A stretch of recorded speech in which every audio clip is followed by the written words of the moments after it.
तो अभी हम बात करते हैं painting, finishing, plaster of Paris and cement work. ठीक है, तो जैसे हमने प्लास्टर ऑफ पेरिस में मैंने बताया था कि आप दो तरीके से काम कर सकते हैं। एक तो ये है कि आपको मोल्ड एक कास्टिंग कर लो, पहले क्लेम बनाओ, उसका फिर मोल्ड लो और कास्टिंग कर लो पीओपी में। और कास्टिंग करने के बाद में उसको अब आप क्या है ना कि जब पीओपी ड्राई हो जाए तो सैंड पेपर से घिस की फिनिशिंग कर सकते हो। ठीक है, और बाद में उसको पेंटिंग कर सकते हो।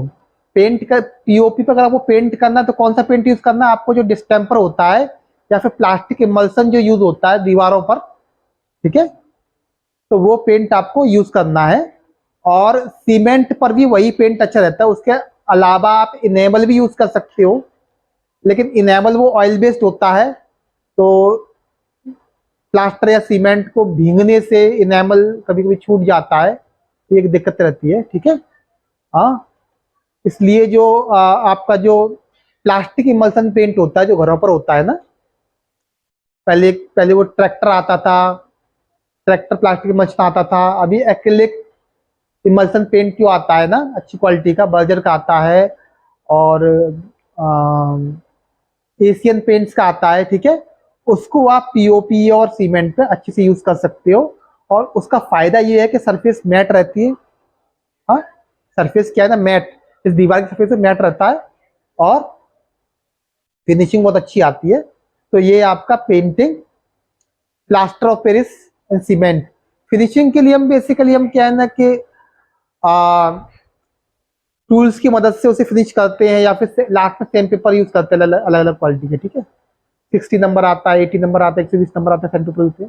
ठीक है, और बाद में हम उसे उसमें एक प्राइमर, सीमेंट प्राइमर यूज करके और हम प्लास्टिक मल्सल से पेंट कर सकते हैं। ठीक है, तो अभी मेनली आज हम बात करते हैं वुड कार्विंग के बारे में। ठीक है,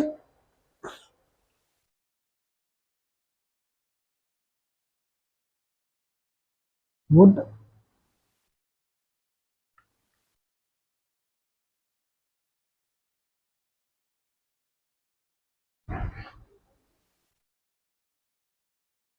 वुड कार्विंग यह है स्कल्पचर की डिडक्टिव मेथड है। इसमें हम जो अनवांटेड पार्ट होता है, ठीक है, उसे हम काट के निकाल देते हैं। ठीक है, हाँ, मैंने पहले आपको बात बात की थी मॉडलिंग, कार्विंग एंड असेंबलेज की बात की थी।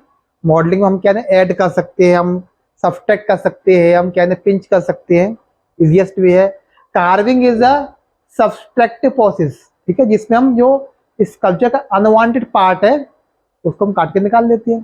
ठीक है, ओके। सो वुड कार्विंग में आपका स्टोन कार्विंग, जो सब्सट्रैक्टिव मेथड में आपके स्टोन कार्विंग और वुड कार्विंग दो मेन मीडियम से सब वुड कार्विंग के बारे में बात करेंगे। सबसे पहले बात करते हैं टाइप्स ऑफ वुड। ठीक है,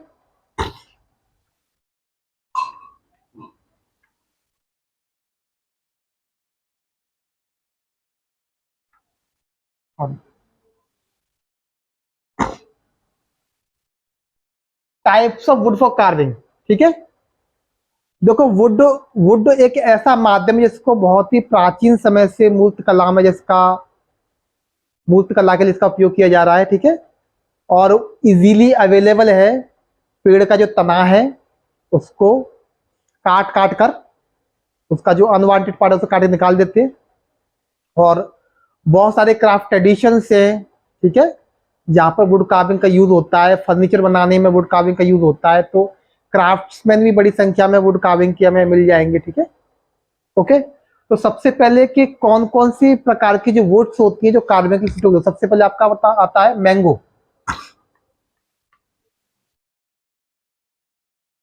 मैंगो जो हमारी इंडियन लोकेलिटी में इजीली अवेलेबल है, बहुत ही अच्छा वुड होता है ऐसा कार्विंग का, कार्विंग के लिए।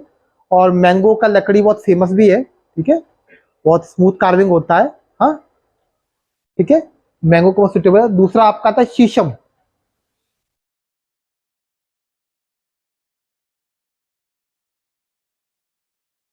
शीशम का लकड़ी भी बहुत मिलता है, लेकिन ये it's very hard for carving, काफी कठोर होता है लेकिन मजबूती बहुत होता है। ठीक है, शीशम, ठीक है, शीशम का लकड़ी तीसरा आपका आता है सागौन। सागौन का लकड़ी बहुत फेमस है।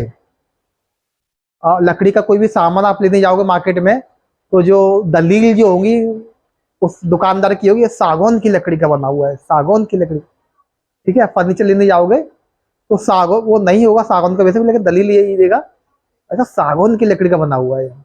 तो सागौन बहुत ही लॉन्ग लास्टिंग ड्यूरेबल वुड होता है, और अक्सर इसको स्विमिंग पूल पर भी इस्तेमाल करते हैं, क्योंकि ये पानी से भी इसका कुछ बिगड़ता नहीं है।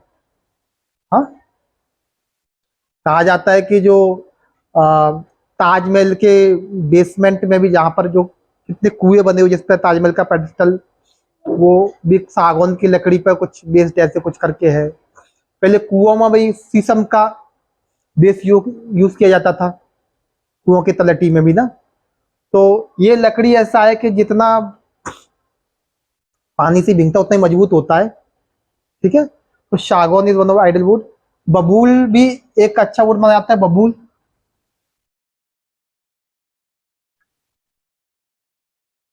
चीड़, चिड़िया, चीड़ को टिक बोलती है ना इंग्लिश में। हाँ, चीड़ का लकड़ी है ये, बहुत हल्का होता है, कार्विंग के लिए बहुत अच्छा नहीं होता, लेकिन चीड़ का लकड़ी बहुत हल्का होता है। ये इजल्स अक्सर बनाए जाते हैं, जो भी कैनवास के फ्रेम्स है ना, इससे बनाए जाते हैं।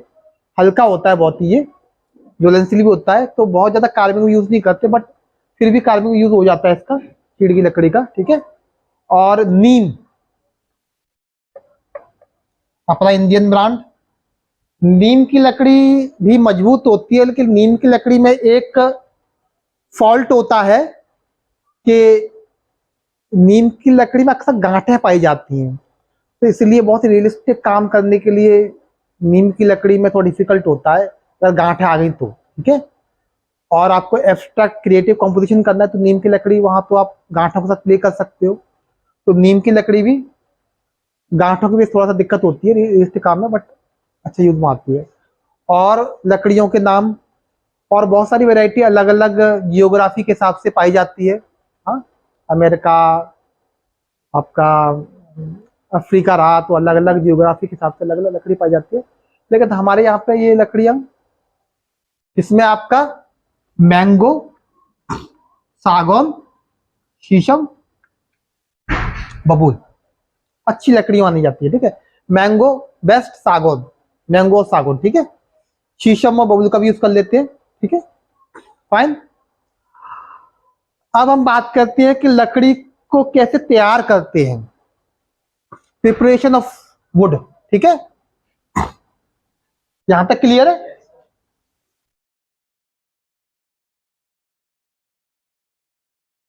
Preparation of wood for carving है।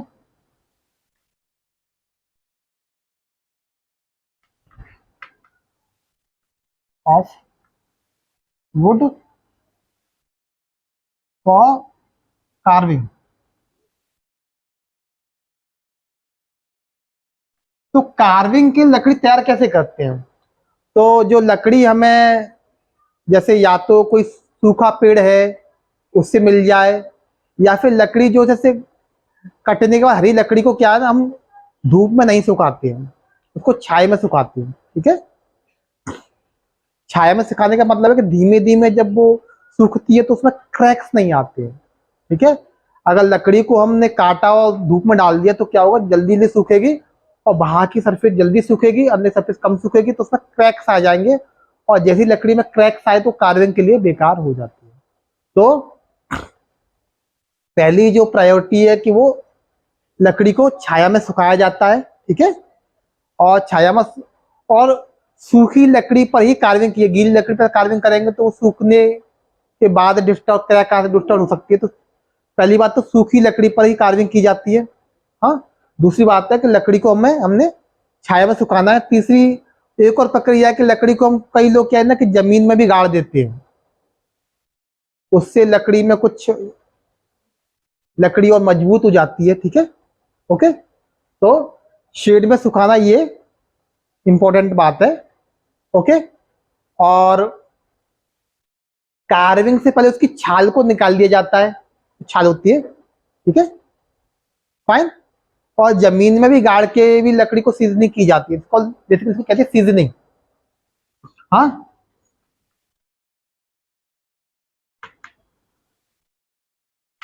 ठीक है, सीजनिंग में लकड़ी को जमीन में गाड़ के भी रखा जाता है ताकि वो मजबूत हो जाए, और ठीक है, बबूल की लकड़ी के साथ किया जाता है, ठीक है, ओके। तो ये क्लियर हो गया पॉइंट। अब आपका आता है टूल्स ऑफ कार्विंग, ठीक है।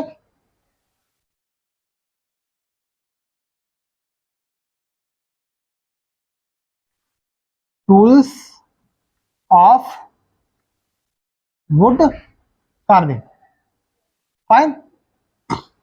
देखिए, वुड कार्विंग के लिए टूल्स के लिए हम अलग अलग प्रकार की चीजल का इस्तेमाल करते हैं, ठीक है। एक तो आपका होता है फ्लैट चीजल, ये आपका इस शेप का होता है, ठीक है। ये फ्लैट चीजल आपको इजीली मिल जाएगा, कोई भी कारपेंटर इसको यूज करते हैं, ठीक है, ओके। ये अलग अलग शेप, अलग साइज में पाए जाते हैं, ठीक है। और नुकीला भी पाया जाता है, इसको ऐसा ऐसे बोल सकते हैं, इसको ऐसे करके बोलते हैं, देखो ऐसे करके।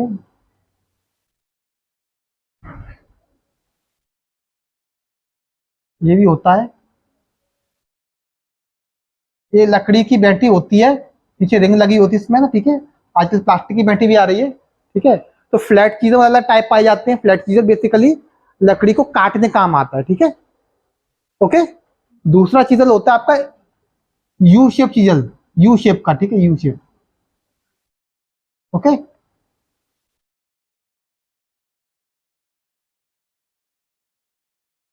यू शेप का चीजल, ठीक है।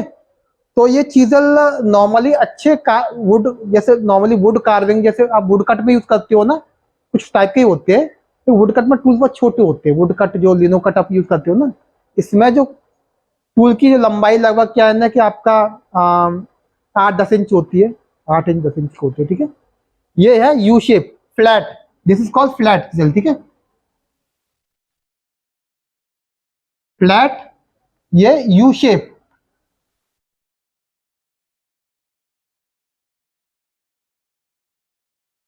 यू शेप्ड है। और तीसरा होता है वी शेप्ड, ठीक है,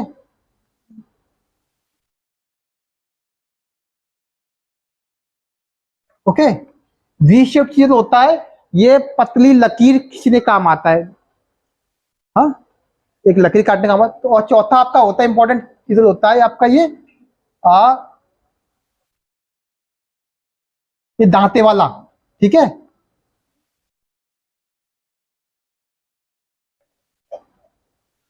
दांते वाला चीजल, ठीक है। ये बेसिकली टेक्सचर देने काम आता है। तो ये आपका मुख्य प्रकार की चीजल है। और एक और इंपॉर्टेंट है इसका, हाँ, ये आपका वी शेप लिखा है बेटा, वी, हाँ, ये भी फ्लैट ही है, लेकिन ये पॉइंटेड फ्लैट है, ठीक है, पॉइंटेड फ्लैट बोल सकते हो, हाँ, नैरो फ्लैट,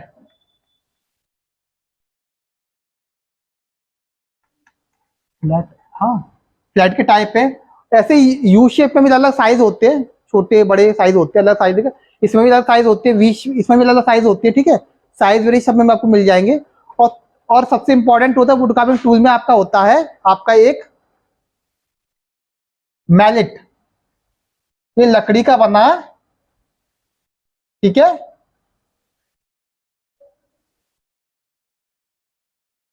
ये एक शेप होता है, इसको पकड़ के हम, ये काफी चौड़ा होता है, 4-5 इंची होता है ये वाला हिस्सा, ठीक है। इसको MALLET मैलेट,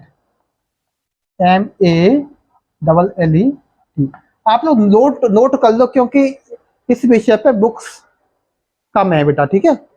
हाँ, ये मैलेट क्या है ना, इससे ये इसको लकड़ी वुड कार्विंग का हथौड़ा भी बोल सकते हैं, ठीक है। हाँ, ये दांते वाला चीजल है, इसको क्या बोलते हैं, नाम मुझे क्लॉज भी बोलते हैं कई जगह, कुछ नाम एग्जैक्टली, लेकिन ये दांते वाला चीजल, ठीक है, ये टेक्सचर देने काम आता है, ठीक है बेटा। तो ये टूल्स इज क्लियर। हाँ, एक और इम्पोर्टेंट पार्ट टूल्स में आपका होता है Carborundum stone. This is the, पुराने जमाने में नाई होते तो उनके पास ही होता था, ठीक है, उस तरह से आप पेना करने के लिए। ये Carborundum stone, Carborundum,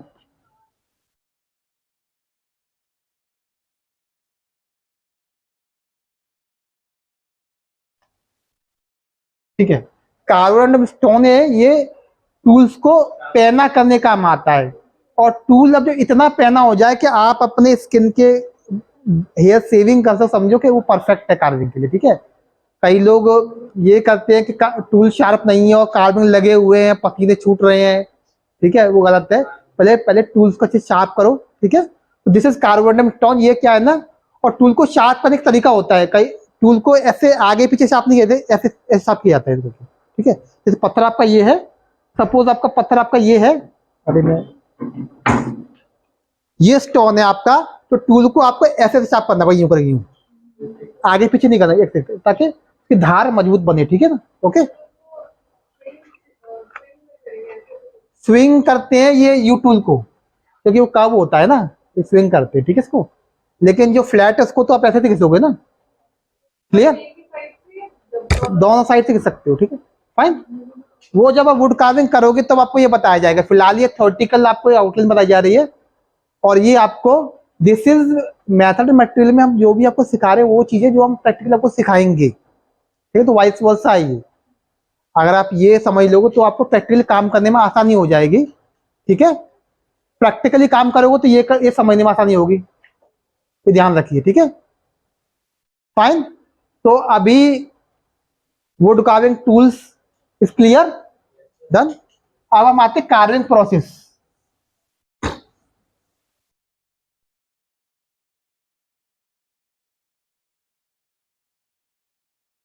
process of wood carving, ठीक है,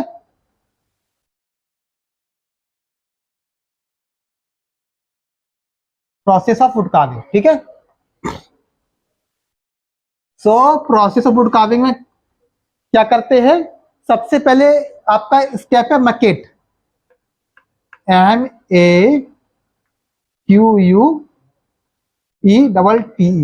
मैकेट, ठीक है।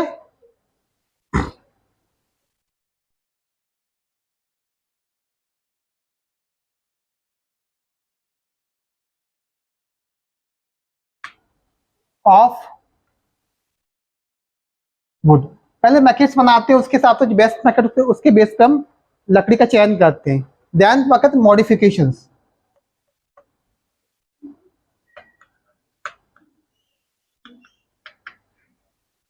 इन,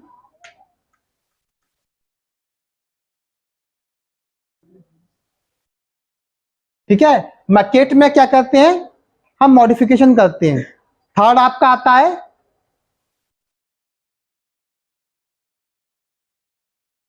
ठीक है,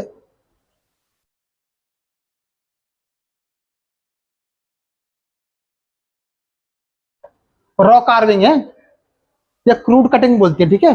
पहले इसके बाद हम पहले लकड़ी का छाल निकालते हैं, फिर हम क्रूड कटिंग करते हैं, कटिंग, क्रूड कटिंग में बेसिक शेप काटते हैं, ठीक है। फिर ब्लॉकिंग, सब ब्लॉकिंग, डिटेल, ठीक है। उसके बाद आता है ब्लॉकिंग, देन सब ब्लॉकिंग,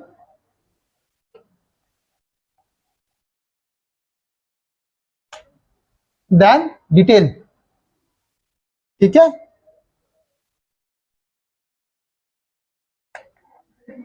और लास्ट में आपका फिनिशिंग,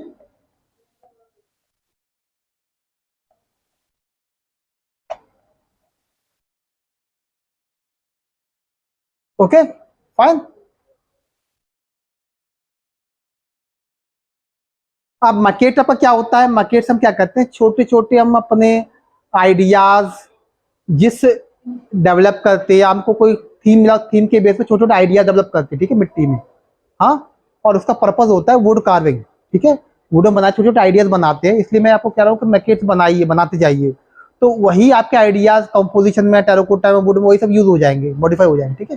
तो पहली बात तो आइडियाज आपके मन से निकल के आने चाहिए, ठीक है। हाँ, ओके, वह टॉपिक जो आप जिसमें आप रियली इंटरेस्टेड हो, ठीक है, या कोई भी टॉपिक पर काम करो तो अपने आप ही आपको ये बनाओगे, समझ में आ जाए कि ये इस टॉपिक हम अच्छे से काम कर पाए, इसमें इसमें हमारा आइडिया नेचुरली निकल के आ रहे हैं ना, we are enjoying this idea, ठीक है। So maquette development, then choosing the wood. अब मैकेट के अकॉर्डिंग हम वुड को चूज कीजिए कि भाई इस तरह का शेप हमें, आप लकड़ी की टाल पर जाएंगे, वहां देखेंगे यहाँ लकड़ी बढ़िया है, सुटेबल है, लकड़ी सही है, क्रैक्स नहीं है इसमें, ठीक है, हाँ, और ये शेप सही आ रही है।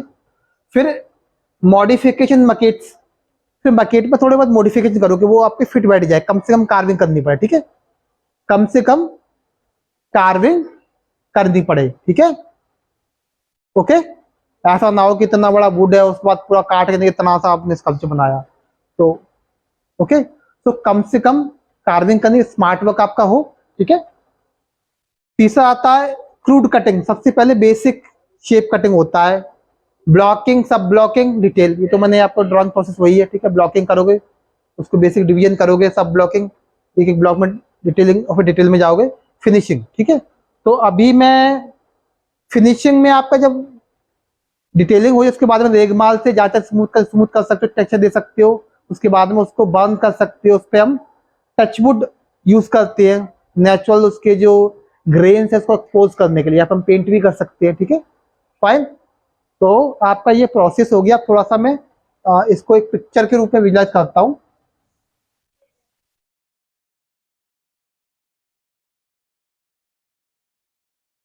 जैसे फॉर एग्जाम्पल आपका ये है आपका स्कल्पचर, सिंपल। अब ये, अब इसमें इसके हिसाब लकड़ी का ब्लॉक कैसा होना चाहिए, लकड़ी ब्लॉक ऐसा होना चाहिए, कुछ ऐसा होगा ना ब्लॉक लकड़ी का, ठीक है। और सबसे पहले क्रूड कटिंग, तो हमें क्या है ना, क्रूड कटिंग में इतना जो एरिया है ना, ये काट के निकाल देना है, ठीक है। क्रूड कटिंग में हमें ये एरिया हमें साफ काट के निकाल देना, उसके बाद में फिर ब्लॉकिंग पे जाए, फिर डिटेल पे जाए, ठीक है। तो पहले मोटा मोटा काटना है, ठीक है। तो लेयर वाइज पहले, सबसे पहले क्या है ना, छाल निकालनी है, छाल निकाल के मोटा मोटा शेप काट के लाएंगे, फिर धीमे धीमे हम क्या है ना डिटेल में जाएंगे। ऐसा नहीं है डायरेक्टली हम पहले नाक बनाए, आंख बनाए, ऐसे नहीं, धीमे धीमे बेसिक शेप, बेसिक ब्लॉकिंग, सब ब्लॉकिंग, ठीक है, और फिर डिटेल पे हम जाएंगे, ठीक है, क्लियर, ओके। ये प्रक्रिया जब आप और टूल्स को शार्प करते रहना है, और ध्यान में ये रखना है कि टूल को शार्प रखना है, और हाथ पैरों को भी ध्यान रखना है कि जल्दबाजी में कुछ अपनी अपनी उंगली ना काट लें, ठीक है। शुरुआत में बड़े आराम से कार्विंग करनी है, और मशीन का यूज करना हम अवॉइड करते हैं शुरुआती लर्नर्स के लिए, ठीक है। ग्राइंडर वगैरह का यूज करते धूल बहुत उड़ती है, ठीक है। तो हालांकि आजकल चेन शो आती है, चेन शो से कई बार यूट्यूब पर हमने देखा होगा कई शॉर्ट्स में कि वो चेन शो होती है ना, चेन शो मशीन होती है ना, चेन शो में कैसे होती है, एक ये आरिस नुमा होता है मशीन, ऐसे करके इस पर चेन होती है, ठीक है, ये घूमती है, कई चेन शो से भी काटते हैं ना। तो ये सब हम फिलहाल आपको अवॉइड करते हैं, क्योंकि ये हैव टू लर्न, बेसिकली आपका सीखना जरूरी है। बाद में बड़े आर्टिस्ट बन जाओगे तो आप एक कार्बर हायर कर सकते हो भाई, उसे बोलो ऐसे काटो, मैकेट काटो, ठीक है, लेकिन लर्न आप तरीके से सीखो। ये सीखना आपके लिए बहुत ज्यादा इंपॉर्टेंट है, तरीके से सीखना, ठीक है। तो मैनुअली प्रोसेस से आप करिए, बाद में हम मशीनें भी अलाउ कर देते हैं, लेकिन मशीनों को हैंडल करने के लिए आपके पास एक अनुभव होना चाहिए, ठीक है ना। डायरेक्टली मशीन यूज करोगे तो हाथ पर ऐसे अलग कर देगा, पता भी चलेगा, ठीक है ना, ओके। सो वुड कार्विंग हमारा फिनिश होने के बाद में हम उसको, अगर हम उसके वुड का अपना कलर कोई एक्सपोज करना है तो हम क्या है ना उस पर हम टच वुड कर देते हैं, इससे क्या है ना वही इस पर चमक आ जाती है, या फिर हम उसे बर्न कर देते हैं ब्लू टॉर्च से, उसे भी अच्छे कलर्स पे आते हैं, ठीक है ना, या फिर हम उसको पेंट भी कर सकते हैं।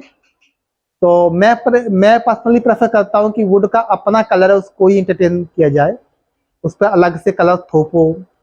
अब जैसे अब ताजमहल है, मार्बल का बना हुआ है, तो मार्बल का रंग रिच कलर, उसको आप उस पर कोई सा भी महंगे से महंगा पेंट कर दो, आई थिंक वो ताजमहल की ब्यूटी को खराब ही करेगा, नहीं करेगा बताओ।